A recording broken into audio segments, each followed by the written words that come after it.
Hello everyone. आज हम pulley constant में एस सी वर्मा से chapter Newton's laws of motion से प्रॉब्लम नंबर 32 करेंगे। तो प्रॉब्लम देखते हैं क्या है। आपको कह रहा है कि find the acceleration of the block of mass capital M in the situation shown in figure. All the surfaces are frictionless and the pulleys and the strings are light. ये आपको एक डायग्राम दिया गया है जो इंक्लाइन प्लेन पे M mass है, उससे अटैच एक पुली है और स्ट्रिंग फिर एक पुली है और उस पुली से 2m मास का एक ब्लॉक अटैच है। ठीक है, इस डायग्राम के अकॉर्डिंग आपको प्रोसीड करना है और आपको जो मास कैपिटल एम है, ठीक है, जो इंक्लाइन प्लेन पे है, उसका आपको एक्सीलरेशन बताना है। क्लियर? तो आगे प्रोसीड करते हैं। ठीक है, तो जैसे सबसे पहले हम इसमें क्या करते हैं, सबसे पहले हम एक कांस्टेंट इक्वेशन डेवलप करते हैं। तो इस डायग्राम को हम दोबारा बनाते हैं, ठीक है, और एक कांस्टेंट इक्वेशन डेवलप करेंगे। देखिए,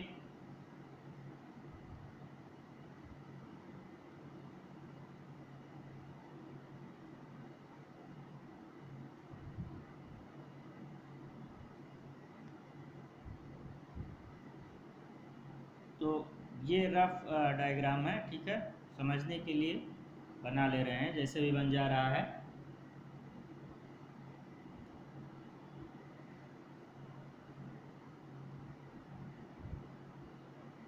ये हमारा 30 डिग्री है।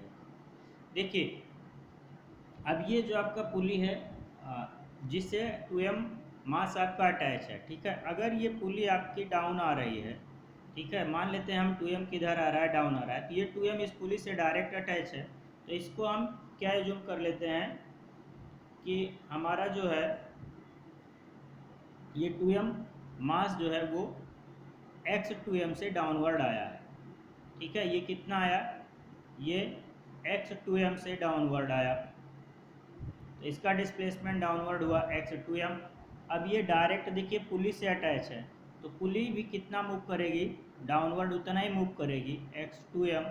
ठीक है, ये पुली हम मान लिए यहाँ आ गई, तो पुली जितना इधर मूव कर रही है x2m मूव की पुली, तो पुली को x2m मूव करने के लिए कितनी स्ट्रिंग चाहिए, देखिए x2m राइट साइड और x2m लेफ्ट साइड।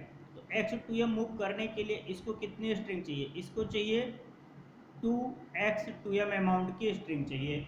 अब ये 2x2m अमाउंट की स्ट्रिंग कैसे आएगा, देखिए ये इधर मूव कर रहा है और ये ब्लॉक हमारा कहाँ जाएगा, ये अपवर्ड मूव कर जाएगा कहीं। ठीक है, ये वाला ब्लॉक हमारा ये अपवर्ड मूव किया और इसको ये m मास का है, तो हम मान लेते हैं कि इसका इंक्लाइंड प्लेन के अपवर्ड कितना डिस्प्लेसमेंट है, xm है। अब ये जो xm अगर अपवर्ड मूव कर रहा है तो यही xm आपका क्या करेगा, यही स्ट्रिंग रिलीज करेगा। तो ये जो xm है ये किसके इक्वल होना चाहिए, 2x 2m के इक्वल होना चाहिए, क्योंकि हमको क्या करना होता है, स्ट्रिंग की टाइटनेस मेंटेन करनी होगी और स्ट्रिंग की लेंथ भी क्या होती है, कांस्टेंट होती है। ठीक है, तो जितना डिस्प्लेस करेगा ये m मास वाला block up the inclined plane, उतना ही जो है, ठीक है, उसी अमाउंट की जो स्ट्रिंग रिलीज होगी उसी के अकॉर्डिंग आपका एक जो है 2m मास का जो ब्लॉक है वो डाउनवर्ड मूव करेगा। तो यहाँ से xm अमाउंट की स्ट्रिंग रिलीज किया m मास का ब्लॉक, ठीक है, और उतना ही इसको मिलेगा, उतनी ही स्ट्रिंग में इसको मैनेज करना है अपना डिस्प्लेसमेंट, किसको, पुली और x2m सॉरी पुली और 2m मास को। ठीक है, तो यहाँ से हमें कांस्टेंट इक्वेशन क्या मिल गई, 2x 2m equals to xm। यहाँ से हम एक्सीलरेशन में इन दोनों के एक्सीलरेशन में एक रिलेशन लिख सकते हैं, that will be 2a2m equals to am। Clear? ये रिलेशन हमको मिल गया एक्सीलरेशन का। अब हमारा आधा से ज़्यादा काम फिनिश हो चुका है। ठीक है, अब हम एफबीडी बना के प्रोसीड कर सकते हैं। इसको इक्वेशन नंबर चलिए फर्स्ट कर दे रहे हैं। ठीक है, तो सबसे पहले नेक्स्ट पेज पे हम एफबीडी बनाते हैं, किसकी, एम मास की। ठीक है, एफबीडी ऑफ मास एम। देखिए, ये इंक्लाइंड प्लेन है और इस इंक्लाइंड प्लेन पे ये एम मास है हमारा। प्लेन का इंक्लाइनेशन कितना, 30 डिग्री। ठीक है, तो डाउन द इंक्लाइंड इसका वेट काम करेगा mg sin 30, और इससे एक स्ट्रिंग जुड़ी है, उस स्ट्रिंग की टेंशन हम T एज्यूम कर लेते हैं, T इधर है, और अपवर्ड इसका एक्सीलरेशन हम कितना एज्यूम कर लेते हैं, am। ठीक है, तो इसका अगर हम इक्वेशन ऑफ मोशन लिखेंगे तो दैट इज, बाकी ये जो नॉर्मल और इसका कंपोनेंट होगा, ठीक है, mg का, वो आपस में एक दूसरे को बैलेंस करेंगे।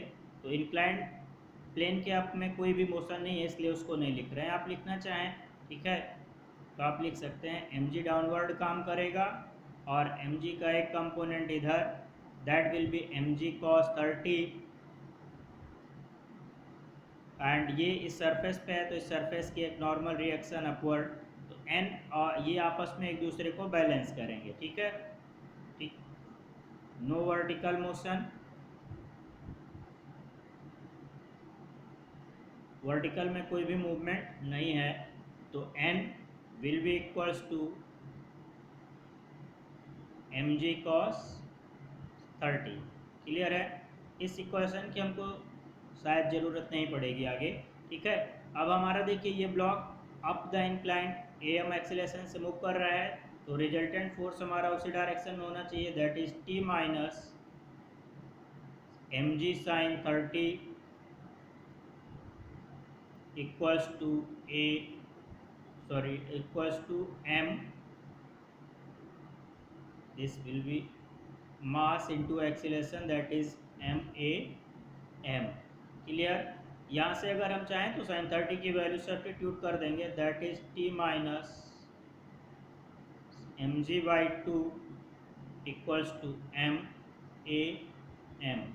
इसे हम इक्वेशन नंबर 1 लिख चुके हैं, इसे इक्वेशन नंबर 2 लिखते हैं। This is equation number 2। Clear, next page पे हम अब एफबीडी बनाएंगे किसकी, 2m मास की। ठीक है, एफबीडी बनाएंगे हम 2m मास की, तो एफबीडी ऑफ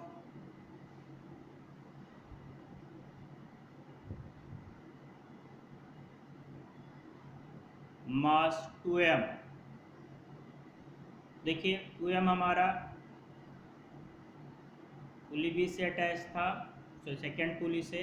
ठीक है, तो यहाँ पे हम एक टेंशन टी डैश लेते हैं, और इसका वेट ये 2m है, दैट इज 2mg डाउनवर्ड, और इसको हमने क्या एज्यूम किया था, इसका एक्सीलरेशन इधर कितना है, 2m है, तो ये अगर डाउनवर्ड मूव कर रहा है तो नेट फोर्स हमारा उसी डायरेक्शन में होना चाहिए, that is 2mg minus T dash equals to 2m a2m।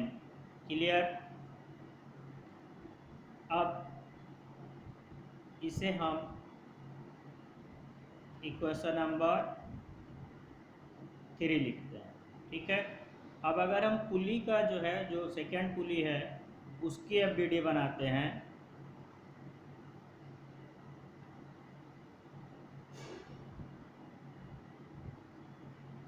जिससे हमारा 2m मास अटैच था। देखिए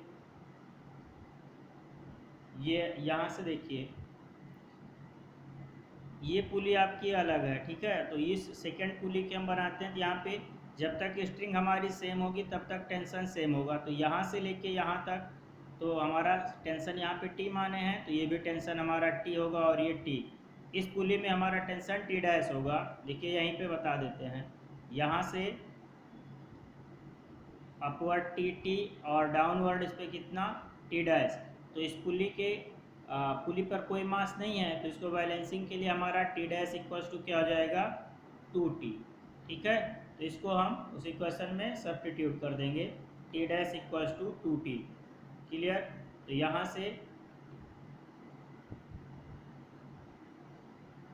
T और इधर T डैश, तो T dash equals to 2T। T dash की वैल्यू हमें इसमें सब्स्टिट्यूट करना है इक्वेशन नंबर 3 में।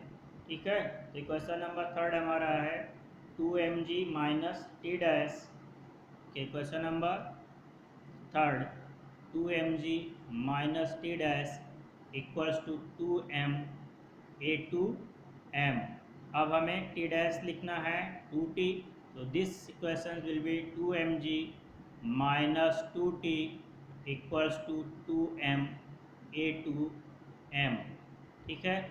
अब हमारा देखिए इससे पहले जो इक्वेशन थी वो क्या थी, सेकेंड इक्वेशन है t minus M G by two equals to M A M. उसको भी लिख लेते हैं t minus M G by two equals to M A M. Clear है।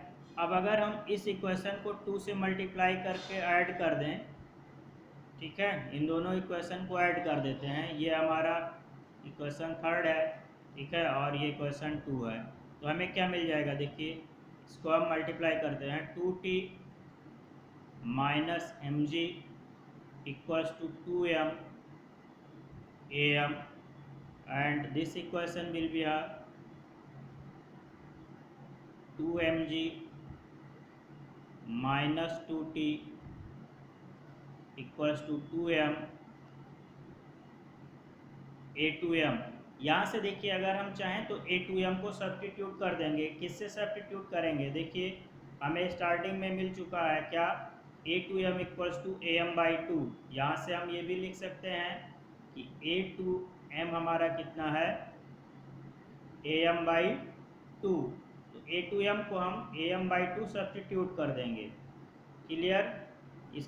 इसको क्या सब्स्टिट्यूट करेंगे, a2m को am बाई टू, तो फाइनली हमें क्या मिल जाएगा, देखिए इस 2t से 2t कैंसिल हो जाएगा, और यहाँ से जब हम a2m को am बाई टू रखेंगे तो 2 से 2 कैंसिल हो जाएगा।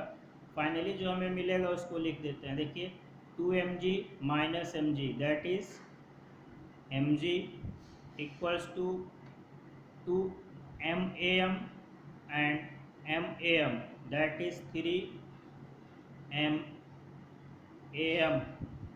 विल बी कैंसिल आउट, तो हमारा am आ जाएगा g by 3 metre per second square. Clear. तो हमको यही बताना था कि m मास का एक्सीलरेशन कितना होगा, तो m मास का एक्सीलरेशन हमारा कितना है, g by 3 up the plane, क्योंकि हमने उसको प्लेन के अपवर्ड एज्यूम किया था। ये कहाँ पर होगा, अप द प्लेन। क्लियर। अब नेक्स्ट पार्ट देखते हैं। देखिए नेक्स्ट पार्ट में आपसे क्या पूछा था, शायद इसका नेक्स्ट पार्ट कुछ है, नेक्स्ट पार्ट शायद नहीं है ना, एक बार देख लेते हैं। इसमें सिंगल ही पार्ट था, देखिए इसमें केवल आपको बस m का एक्सीलरेशन बताना था, तो ये कंप्लीट हो चुका है। हमारा कितना है एक्सीलरेशन, देखिए एक्सीलरेशन हमारा है g बाई 3 मीटर पर सेकंड स्क्वायर। ओके, तो होपफुली आपको लेक्चर अच्छा लगा होगा और आप एंजॉय कर रहे होंगे लेक्चर को। ठीक है, फिर आपसे मिलेंगे बहुत ही जल्दी किसी दूसरी प्रॉब्लम के साथ। तब तक लेक्चर एंजॉय कीजिए। Thank you.